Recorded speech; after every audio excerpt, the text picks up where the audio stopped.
इस बीच जयपुर से बड़ी खबर आ रही है। एसएमएस मेडिकल कॉलेज के रेजिडेंट्स का सांकेतिक प्रदर्शन, विभिन्न मांगों को लेकर आज से सांकेतिक प्रदर्शन कर रहे हैं। पिछले 3 से 4 महीने में एसआर पोस्टिंग में गड़बड़ी, भ्रष्टाचार, बॉन्ड के नाम पर 4 महीने के बाद भी पोस्टिंग ना देना, बिना किसी पॉलिसी के बॉन्ड लागू करना, इन मांगों को लेकर इनका विरोध करते हुए प्रदर्शन कर रहे हैं।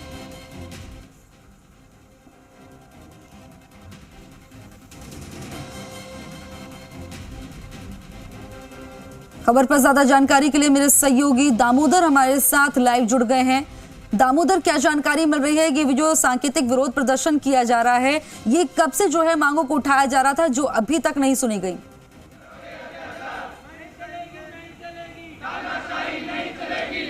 देखिए, जो पीजी रेजिडेंस डॉक्टर हैं वो अपनी कई मांगों को लेकर सरकार को अवगत भी कराया, लेकिन उनकी मांगों को पूरा नहीं किया जा रहा है। पिछले 5 महीने से इनको सैलरी नहीं दी जा रही है और इसके साथ साथ कई ऐसी मांगे हैं जिसको लेकर आज ये सांकेतिक प्रदर्शन कर रहे हैं। आप देख सकते हो तस्वीरों में सभी जो रेजिडेंस डॉक्टर हैं वो अपनी मांगों को लेकर आज जो एसएमएस का धनवंतरी आउटडोर है उसके बाहर अपना विरोध जता रहे हैं। आखिर क्या मांगे उसको लेकर हम बात करेंगे। इनके जो यूनियन के अध्यक्ष हैं उनसे बात करते हैं। सर, क्या मांगे, किन मांगों को लेकर आज आप प्रदर्शन कर रहे हैं? किस चीज़ का न्याय चाहिए आप लोगों को? हम जो सारे रेजिडेंट के जो अंधकार और भविष्य के लिए, भविष्य का जो अंधकार हो रहा है उसके लिए हम एकत्रित हुए हैं।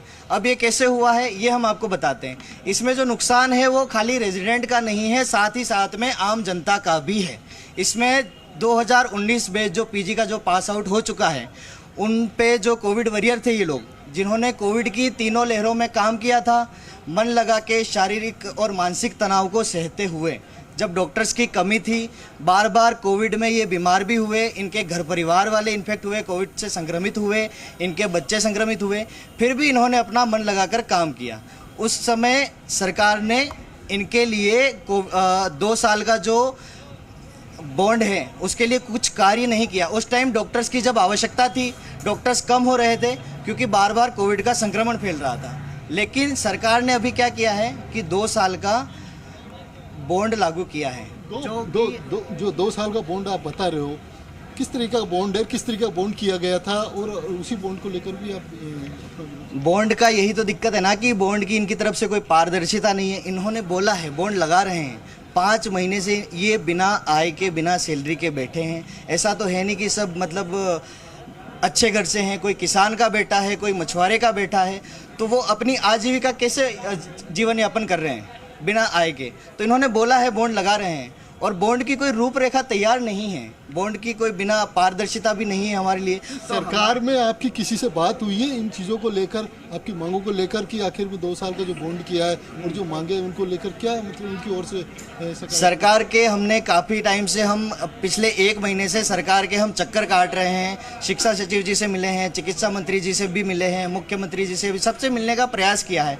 और अभी भी हमारा ये है कि हम मतलब मरीज हितों को देखते हुए हम चाहते हैं कि हमारी तो सरकार नहीं सुन रही, आपके द्वारा अगर शायद सरकार सुन ले तो आपके माध्यम से सरकार तक ये बात पहुंचाई जाए कि हम अभी खाली सांकेतिक पट्टी बांधकर काम तो कर रहे हैं अस्पतालों में, सांकेतिक बहिष्कार ही हम करना चाहते हैं। तो आपके माध्यम से सरकार तक ये बात पहुंचाई जाए। और ये जो नई जो बॉन्ड पॉलिसियाँ लागू की जा रही है, जो पॉलिसी जो लागू की जा रही है, उसकी पहले तो ये पॉलिसी लागू कर देते हैं, बाद में फिर ये डिसाइड करते हैं कि कैसे करनी है, किस तरीके से अप्लाई करना है। जैसे कि ये मान लीजिए कि भामाशाह हो गया, भामाशाह के लिए इन्होंने बोल तो दिया कि सब कुछ फ्री में अवेलेबल कराएंगे। दूसरा ये है कि बाकी राज्य के जितने भी मरीज हैं, राजस्थान राज्य के, उनको भी फ्री में अवेलेबल कराएंगे। लेकिन इसकी एक प्रॉपर वो पॉलिसी तैयार करनी चाहिए थी ना कि जब मरीज इमरजेंसी में आता है, सब जगह पहले तो फ्री की वो अवेलेबल करवा दें, सारे वार्ड में अवेलेबल करवा दें, ओटी का जो सामान है वो सारे ओटीज में अवेलेबल करवा दें। ठीक है दामोदर, खबर पर जानकारी देने के लिए आपका बहुत बहुत शुक्रिया।